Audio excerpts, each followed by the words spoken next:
इसके बारे में मैं कुछ नहीं कह सकता, वो राहुल गांधी जी ही बता सकते हैं। स्वीकृति क्यों नहीं दे रही है सरकार ऐसे भ्रष्ट अधिकारियों के खिलाफ? देखिए, पहली बात तो सीपी जोशी जी भाजपा के प्रदेश अध्यक्ष हैं। वो इधर उधर अपनी एमएलए लड़ने के लिए सीट ढूंढते घूम रहे हैं।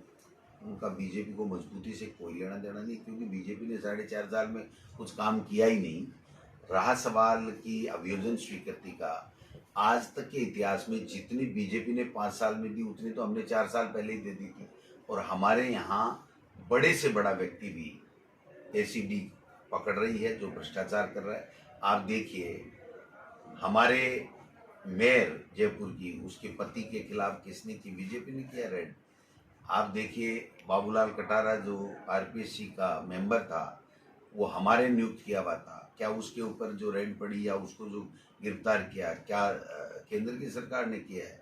हमने किया है। कितने आईपीएस होंगे, कितने आईएएस होंगे जिनके ऊपर जो ही सूचना मिलती है या इनपुट मिलता है उस पर कार्रवाई होती है, अभियोजन स्वीकृति मिलती है। ये तो इनके पास अब मुद्दे नहीं है, इसलिए इस तरीके के जो मुद्दे नहीं हैं उन मुद्दों को बनाने का वो प्रयास कर रहे हैं, जिसमें कामयाब नहीं होंगे।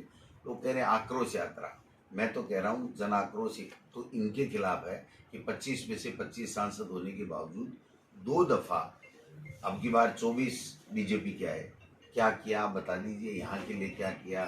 सीपी जोशी बता दे कि उन्होंने क्या किया, दूसरे लोगों ने क्या किया, और केंद्र से क्या लेकर के आए।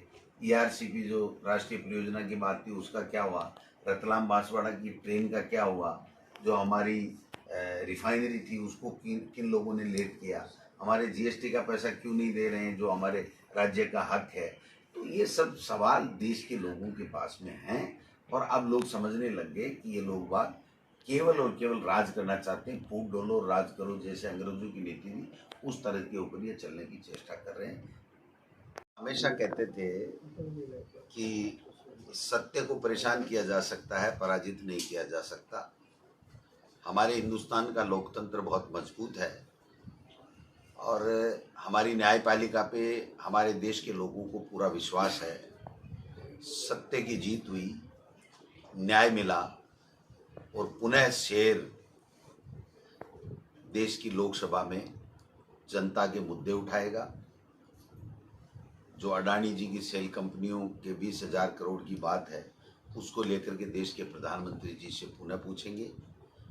और हम डरने वाले लोग नहीं हैं, घबराने वाले लोग नहीं हैं। और राहुल गांधी जी तो जिस मिट्टी का बना हुआ है, उसकी दादी और उसके पिता देश की एकता और अखंडता के लिए शहीद हो गए, किंचित मात्र परवाह नहीं की, और सदस्यता उनकी बर्खास्त कर दिया लोकसभा से, उनका मकान खाली करा लिया।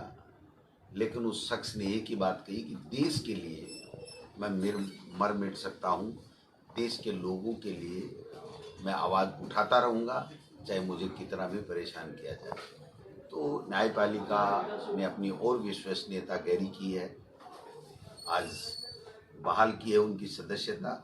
हम सब लोग, देश के तमाम लोग, चाहे वो कांग्रेस पार्टी, उनको तो हम निपट लेंगे, सब इस बात की उनको तो हम निपट लेंगे। 9 साल में मोदी जी ने जो जो वादे किए एक भी पूरा नहीं किया, उसका बखान भी हम कर देंगे। भारतीय जनता पार्टी में जो कलह चल रही है उसकी बात भी हम घर घर तक पहुंचा देंगे।